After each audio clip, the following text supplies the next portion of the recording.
অধ্যুষিত এলাকায় আমাদের যে বাজেট, সেই বাজেট কত 23-24-25 আমাদের কত বাজেট ছিল? আমাদের বাজেট ছিল মাত্র 27,000 কোটি টাকা। আমাদের রিসোর্স কোথায়? তার মধ্যেও আমরা কিন্তু ট্রান্সপারেন্সির মধ্যে আজকে কাজ করছি।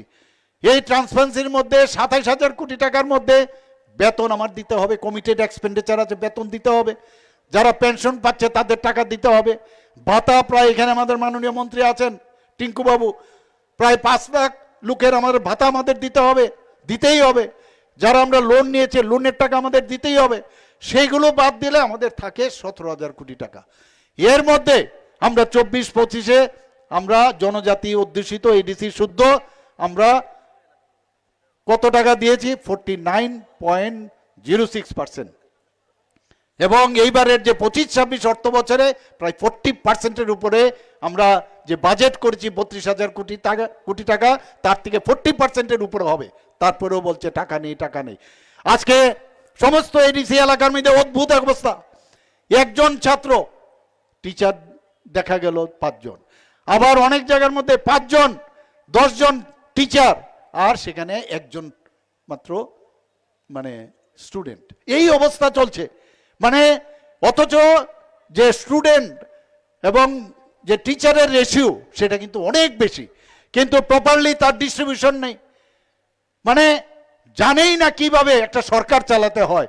আনন্দই আনন্দ, সিকিউরিটি পাচ্ছে, ঘুরছে এদিক সেদিক, সব কিছু পাচ্ছে, খুব মজায় আছে। মানুষের জন্য যে কাজ করতে হবে সেই কাজটা ওনারা করছেন না।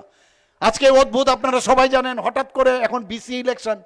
আরে বিসি ইলেকশন তো আমরা তৈরি, যে কোনো সময় আপনার রেডি আছে আমরা বিসি ইলেকশনের জন্য, আমাদের সমস্যা নাই। আপনারা যদি থাকেন তাহলে আমার কি অত সমস্যা? আজকে জনজাতি যারা আছেন, আমাদের ভারতীয় জনতা পার্টির উপর আস্থা চলে এসছে। এখন আমরা বিসির জন্য তৈরি আছি, কিন্তু কি করলেন? 123টা আরো বিসি বাড়িয়ে দিয়েছেন। আরে বিসি বাড়াতে গেলে তার একটা কানুন আছে, একটা আইন আছে। সেই জায়গার মধ্যে কি করলেন? করেছেন কি যে বিসি যদি করতে হয় মাস্ট, আইন বলছে যে বিসি কমিটির পারমিশন লাগবে, তার অনুমোদন লাগবে। তো বিসি কোথায়? বিসি তো নেই। একটা তো এই গেল, তাছাড়া কনকারেন্স থাকবে, আমাদের ত্রিপুরা সরকারের ফাইন্যান্সের কনকারেন্স থাকবে। সেই কনকারেন্স না নিয়েই নোটিফিকেশন দিয়ে দিয়েছে, গেজেট নোটিফিকেশন বের করে দিয়েছে, কেস করেছে। যখন হাইকোর্ট সুপ্রিম কোর্ট থেকে বললেন যে আপনারা তো এটা পারেন না, তড়িঘড়ি করে সেটাকে উইথড্র করলো। অদ্ভুত। তা আমরা যখন বললাম, ট্রাইবাল ওয়েলফেয়ার ডিপার্টমেন্ট থেকে বলছে আপনারা এটা পারেন না, না সেটাই করবে। একবার ভুল বোঝানোর জন্য যে আমরা 123 আমরা করেছি, আমাদের সরকার দেয় না, তাহলে তোমরা পিছিয়ে গেল কেন? তারপর কি করলেন? যে আমরা জিতে গেছি, একদম চারিদিকে হই চই ডোল ঢাল পিটিয়ে পিটিয়ে বলছে আমরা সুপ্রিম কোর্ট থেকে আমরা জিতে গেছি। আর এরকম না, সুপ্রিম কোর্ট কি বলেছেন? যে 26 তারিখ ডেট ফিক্স করেছেন। সেই 26 তারিখ ডেট ফিক্স করেছেন এই মাসের। সেখানে বলেছেন যে একসাথে বিসি ইলেকশন আর এডিসি ইলেকশন সম্ভব কিনা। আর কি বলেছেন? যে বিসি ইলেকশন কবে নাগাদ করব, তো উত্তর দেবে, ইলেকশন কমিশন আছে, তারা উত্তর দেবে। আর সেটা বলে সেখানে বগল দাবিয়ে খুব করে বলছে যে আমরা জিতে গেছি। মানুষকে কিভাবে ভুল বুঝানো যায় সেই চেষ্টায়, খালি ভুল বুঝিয়ে এতদিন ধরে আমাদের কোমলমতি মা বোন যারা জনজাতিরা আছেন তাদেরকে ভুল বুঝিয়েছে। বন্ধুগণ, আপনাদের বুঝতে হবে যে এইভাবে ভুল রাজনীতির, এই যে আঞ্চলিক দলগুলো আছে তারা খালি ভুল রাজনীতি করে। এখন কম্পিটিশন চলছে সব পার্টির, কংগ্রেসও করছে, সিপিএমও করছে। কিছুদিন আগে বলছে আমরা চাই না, আমরা এখন দেখেছি উল্টো কথা বলছে না আমরাও স্ক্রিপ্ট মানে রোমান স্ক্রিপ্ট চাই। মানে কখন যে গিরগিটির মতো রং পাল্টাবে কেউ বলতে পারবে না। আরে তুমি তোমার নেক্সট জেনারেশনকে কি উত্তর দেবে? তুমি নেক্সট জেনারেশনকে কি উত্তর দেবে? এখন কি বলছেন? আরে মনে হচ্ছে যে এই স্ক্রিপ্ট নিয়ে আমরা তো এমনিতেই লুকটুক কম হয়ে গেছে, তাড়াতাড়ি স্ক্রিপ্টও আমাদের বলা উচিত। আরে আবার কালকে থেকে দেখলাম যে স্ক্রিপ্ট নিয়েও বলছেন। আরে স্ক্রিপ্ট তো আরেকজন বলছেন। আরে আমার রাস্তা তো পরে যদি লুক আমার পেছনে না আসে। আরে স্ক্রিপ্ট বলার আগে, আরে উনি বাঙালি, মুখ্যমন্ত্রী বাঙালি, উনি আমাদের স্ক্রিপ্ট নিয়ে কেন কথা বলবেন? আরে তাহলে আপনাদের তো এই জনজাতি মুখ্যমন্ত্রী ছিলেন, দশরথ বাবু ছিলেন, তখন কেন স্ক্রিপ্টটা করনি ভাই? তখন তো করনি। মুখ্যমন্ত্রী আবার বাঙালি, মুখ্যমন্ত্রী আবার মণিপুরী, মুখ্যমন্ত্রী আবার এসসি, মুখ্যমন্ত্রী ট্রাইবেল, মুখ্যমন্ত্রী তো মুখ্যমন্ত্রী হয়, এটা সবার জন্য মুখ্যমন্ত্রী, মুখ্যমন্ত্রী কারণ আলাদা হয় না। তো এই যে বিভ্রান্ত করার একটা চেষ্টা করছে যে যে মুখ্যমন্ত্রী ট্রাইবেল হলেই হবে, তোমার তো ট্রাইবেল মুখ্যমন্ত্রী ছিল, তখন করনি কেন? তো এই যে স্ট্যাটাস কিউ, আমরা অলরেডি বলেছি রোমান স্ক্রিপ্টেও ইচ্ছা করলে আপনি পরীক্ষা দিতে পারবেন, নো প্রবলেম। এবং বাংলাতে যদি স্ক্রিপ্টে, এর মধ্যে আপনারা নিজেরা স্ক্রিপ্ট বানান। এখানে যে আমার পূর্ববর্তী বক্তা বলেছেন বিশিষ্ট শিক্ষাবিদ, এবার আমাদের এই সরকার আসার পর যে আমাদের সরকার আসার পর 2019 থেকে 2024 পর্যন্ত 7 জন বিশিষ্ট ব্যক্তি নাম বলেছেন আমার পূর্ববর্তী বক্তা, তাদেরকে আজকে এক নাগারে একসাথে, মানে এক নাগারে পরপর তাদেরকে পদ্মশ্রী দিয়ে ভাবা যায় কোনোদিন তাদেরকে সম্মান করেছেন। আর এইবারও আরেকজনকে দিলেন, নরেশবাবুকে দিলেন, অত্যন্ত বিদ্বান ব্যক্তি। এবং যেহেতু উনাকে দিয়েছেন, এই যে কতগুলো তাদের সাঙ্গপাঙ্গ আছে উনার এগেনস্টে পর্যন্ত থানসা বলেন, আর থানসাদের সবচেয়ে বেশি মারছেন ওনারা, থানসাদেরই ওরা মারছেন বেশি, থানসাদের বাড়িঘর আগুন লাগাচ্ছেন, থানসাদেরকে ভয় দেখান। এবং এই ভদ্রলোকেরও আমি শুনলাম যে উনার যে সাঙ্গপাঙ্গরা আছেন রোজ বসে বসে সেই সোশ্যাল মিডিয়ার মাধ্যমে উনাকে অঙ্গভঙ্গি উল্টাপাল্টা লেখেন, মানে অদ্ভুত, কোনো সংস্কৃতির ধার ধারে না। একমাত্র ওনাদের কাছে দুটো জিনিস আছে আমি বলবো, ওনাদের কিন্তু এই দুটো জিনিস, একটা হচ্ছে সাম্প্রদায়িক সুরসুরি, একটা সাম্প্রদায়িক সুরসুরি দাও, আর একটা হচ্ছে এই যে গুন্ডা পান্ডা আছে তাদের মেইন শক্তি। বন্ধুগণ, এইবার কিন্তু কাউকে ছাড়া হবে না। আমাদের এই বিপিন বাবু সেদিন একটা প্রোগ্রাম থেকে যাচ্ছে, কাপুরুষের মতো অন্ধকার থেকে তার গাড়ির মধ্যে ঢিল ছুঁড়েছে। বন্ধুগণ, আমি বলেছি আমরা আমাদের ডেস্টিনেশন যে 2047 মাননীয় প্রধানমন্ত্রী বিকশিত ভারত বানাচ্ছে, বিকশিত ত্রিপুরা ইনক্লুডিং এডিসি, আমরা আগামী দিন 2047 আমরা পৌঁছবো। তোমরা স্টেশনেই বসে থাকবে, আমাদের ট্রেন সেই স্পিডে, আমাদের ডাবল ইঞ্জিনের সরকারের যে ট্রেন বন্দে ভারত সেই স্পিডে যাবে। বন্ধুগণ, আমাদের আটকে রাখতে পারবে না, যত আঘাত আসবে তত বেশি কিন্তু আমরা শক্তিশালী হব। অনেক চেষ্টা করেছি ওনারা আমাদের সাথে একসাথে রাখার জন্য, বারবার কথা বলেছি যে আপনারা এই করুন, আপনাদের আমি চেষ্টা করছি আমার নিজস্ব চেষ্টায়। আজকে স্ক্রিপ্টের বিষয়ে আমার ব্যক্তিগত কোনো বিষয় নাই, আমাদের বলছে যে ওনার ব্যক্তিগত, আমাদের সরকারের এখানে একক ব্যক্তির কোনো রাজনীতির আমাদের পার্টি না। এখানে আমরা দেখলাম যে এখানের ওই বহু পার্টি আমরা দেখলাম একক ব্যক্তির, একজন ফ্যামিলিয়াল পার্টি হয়। আমাদের ফ্যামিলিয়াল পার্টি না, আমাদের গার্জিয়ান অনেক, সেই গার্জিয়ানদের যে নির্দেশ, সেই নির্দেশ মতে যে কোনো অবস্থায় দেবনাগরী যদি রাজি হতো ওকে, আদারওয়াইজ ইন্ডিজিনাস স্ক্রিপ্ট বুঝতে হবে। সেটা ইন্ডিভিজুয়ালাইজ করে আবার ভুল বোঝানোর চেষ্টা করছে, বলছে উনি ইংরেজি বিরোধী। আরে আপনি তো সবসময় সেই শিলং গিয়ে বহু জায়গার মধ্যে গিয়ে আপনারা ইংরেজি পড়াশোনা করেন, ককবরক তো পড়াশোনা করেননি আপনারা। এখন অন্যদের যারা ককবরক পড়ে বা যারা লোকাল ল্যাঙ্গুয়েজ পড়ে তাদেরকে বিভ্রান্ত করার চেষ্টা করছেন। আপনারা হিন্দিতে কথা বলেন, হিন্দির মধ্যে দেবনাগরী আছে, তো দেবনাগরী যদি ঠিক আছে, বাংলা আপনারা রাখবেন না, নো প্রবলেম, আপনারা যদি দেবনাগরী রাখবেন না তাহলে একটা স্ক্রিপ্ট আপনারা তৈরি করুন। আজকে আমাদের যে চাকমারা আছে তারা যদি স্ক্রিপ্ট তৈরি করতে পারে তাহলে আপনারা কেন স্ক্রিপ্ট তৈরি করতে পারেন?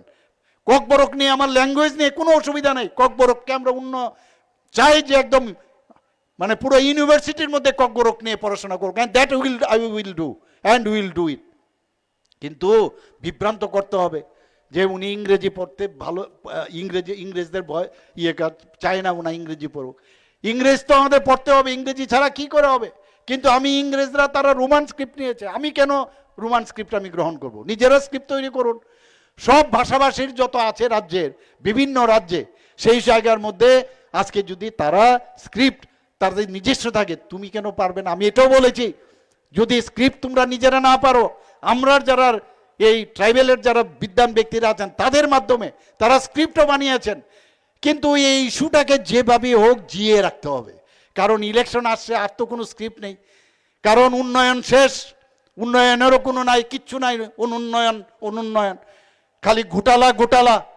তো এই জায়গার মধ্যে দাঁড়িয়ে আজকে এখানে যারা জনজাতি ভাই বোনেরা আছেন, মানে ডেভেলপমেন্ট কারকে বলে আপনারা দেখবেন আগামী দিনে 28টাতে যেটা বলেছে, 28টাতে 28টা যদি আমরা জিতি, আমরা দেখিয়ে দিতে চাই যে আমরা যদি চাই, আমরা যদি ইচ্ছা করি, আমরা সেটা করতে পারি বন্ধুগণ। এবং আমি নিশ্চিত সেটা আমরা করব। আমরা কারণ যে জনসমর্থন এখন চারিদিকে আমরা দেখছি, কাউকে গায়ের জোর আমরা বলছি না, যুক্তি দিয়ে বলছি। আজকে এতগুলো আমরা এই যে এতগুলো আমাদের ন্যাশনাল হাইওয়ে হয়েছে, সেই ন্যাশনাল হাইওয়ে যে কম্পনসেশন বেশিরভাগ আমাদের জনজাতি ভাই বোনদের পাচ্ছেন। সেখানে আমাদের এখানে আজকে ইন্টারনেট চলে এসছে, রেলওয়ে চলে এসছে, আমাদের এখানে এয়ারওয়েজ হয়েছে এত সুন্দর। এখানে আমরা চেষ্টা করছি কৈলাসহর এয়ারপোর্ট যাতে তৈরি আবার নতুনভাবে শুরু করা যায়, তার জন্য আমাদের প্রচেষ্টা চলছে। একের পর এক ডেভেলপমেন্ট কাকে বলে সেটা আপনারা দেখবেন। এবং সত্যিকারের मैं खुद भी नहीं खाऊंगा, दूसरे को भी नहीं खाने दूंगा, এই যে মাননীয় প্রধানমন্ত্রীজির যে কথা আপনারা দেখবেন, যেভাবে মাননীয় প্রধানমন্ত্রীজি যে জনজাতিদের জন্য উন্নয়ন করছেন। অটলজি যখন আসলেন প্রধানমন্ত্রী হয়ে, এর আগে জনজাতিদের যে একটা ডিপার্টমেন্ট ইউনিয়ন গভর্নমেন্টে একটা লেক ছিল অন্যান্য ডিপার্টমেন্টের সাথে, মাননীয় প্রধানমন্ত্রীজি এসে আমাদের অটলজি এসে আলাদা করে জনজাতিদের উন্নয়নের জন্য আরেকটা ডিপার্টমেন্ট করেছেন। এতদিন বাদে আমাদের মাননীয় প্রধানমন্ত্রীজি এসে জনজাতিদের উপর জোর দিয়েছেন। আজকে জনজাতিদের সম্মান দেওয়ার জন্য, যেটা দেশ স্বাধীন হওয়ার পর কেউ চিন্তা করেননি, আজকে রাষ্ট্রপতি একজন মহিলা, আবার জনজাতি, তাকে বানিয়েছেন। আপনারা ভাবুন একবার, এই জিনিসগুলো আপনাদের ভাবা উচিত, চিন্তা করা উচিত, মানুষকে বলা উচিত। ত্রিপুরা রাজ্যের একজন জনজাতি গোষ্ঠীর ব্যক্তি যিনি আমাদের উপমুখ্যমন্ত্রী ছিলেন, উনাকে এত বড় একটা রাজ্যের, তেলেঙ্গানা রাজ্যের, যা কোনোদিন হয়নি, সেখানে উনাকে রাজ্যপাল বানিয়েছেন। বন্ধুগণ, এত কাজ করছেন একের পর এক আমাদের জনজাতিদের জন্য। আজকে আমরা এই জনজাতি গোষ্ঠীর যেখানে যেখানে আজকে আমরা দেখেছি জনজাতিদের নিয়ে কেউ চিন্তা করেনি। আজকে বিরসা মুন্ডার কথা আমি তো নিজে শুনিনি, আমি জানি না আপনারা শুনেছেন কিনা। এই বিরসা মুন্ডাজি আজকে এই দেশের জন্য প্রাণ বলিদান হয়েছেন, ইংরেজদেরকে তাড়াবার জন্য উনি প্রাণ বলিদান হয়েছেন। তাকে সামনে এনে 150 বছর পূর্তি হলো, তাকে সম্মান দেওয়ার জন্য। এবং উনার নামে কত কিছু যে স্কিম করেছে জনজাতিদের, এতদিন ধরে কেউ কিন্তু আজকে সেই চিন্তা ভাবনা করেনি। মাননীয় প্রধানমন্ত্রীজি বারবার বলছেন যে আমাদের যে লাস্ট ব্যক্তি তাদের আমাদের দেখতে হবে, সেটা আমাদের সরকার দেখছে। আপনারা ভাবুন একবার, যে যাদের কথা কোনোদিন এই যে বিশ্বকর্মা যে একটা স্কিম করেছেন মাননীয় প্রধানমন্ত্রীজি, যে 18টা যেসব কাজ করছেন, কেউ কুমার আছেন, কেউ কাঠমিস্ত্রি আছেন, কেউ চুল কাটেন, বারবার আছেন, তাদের উন্নয়নের জন্য 13,000 কোটি টাকা উনি রেখেছেন। এখানে জনজাতি গোষ্ঠীর অনেকে আছেন। আজকে যেখানে যাই আমাদের মহিলাদের আমি উপস্থিতি সবচেয়ে বেশি দেখি। আজকে ত্রিপুরাতে আমাদের টার্গেট ছিল মহিলাদের কিভাবে উন্নয়ন করা যায়, তাদের আর্থসামাজিক উন্নয়ন কিভাবে করা যায়, তার জন্য আমরা টার্গেট করেছি। মাননীয় প্রধানমন্ত্রীজি বলছেন যে লাখপতি দিদি আমাদের তৈরি করতে হবে। এখানে অনেকে আছেন, সেই লাখপতি দিদির মধ্যে আজকে আমাদের টার্গেট ছিল 1,18,000, সেখানে 1,08,000 আমরা তৈরি করে ফেলেছি। অর্থাৎ 95% আমরা জনজাতি থেকে জাতি সব মিলে আজকে আমরা কিন্তু এই কাজটা করেছি। শুধু তাই নয়, সারা ভারতবর্ষের মধ্যে ত্রিপুরা একমাত্র রাজ্য যেখানে আজকে সাক্ষরতার দিক দিয়ে আজকে Tripura third state in the country, যে সাক্ষরতা, পূর্ণ সাক্ষরতা রাজ্য হিসাবে ঘোষণা হয়েছে মিজোরাম এবং গোয়ার পরে। এগুলো আপনারা দেখবেন না, বলবেন না। আজকে সারা ভারতবর্ষের মধ্যে আমরা 347টা ন্যাশনাল লেভেলে এবং আঞ্চলিক স্তরে আমরা 347টা প্রাইজ আমরা পেয়েছি ত্রিপুরা সরকারের। তো এইগুলো আপনাদের এইসব আমরা যে ঠিকভাবে চলছি একমাত্র সেই কারণেই সেটা সম্ভব হচ্ছে। আমরা 7টা আমরা পঞ্চায়েত স্তরে আমরা প্রাইজ পেয়েছি, আমাদের দুটো ডিস্ট্রিক্টে আমরা প্রাইজ পেয়েছি, ব্লক স্তরে আমরা প্রাইজ পাচ্ছি।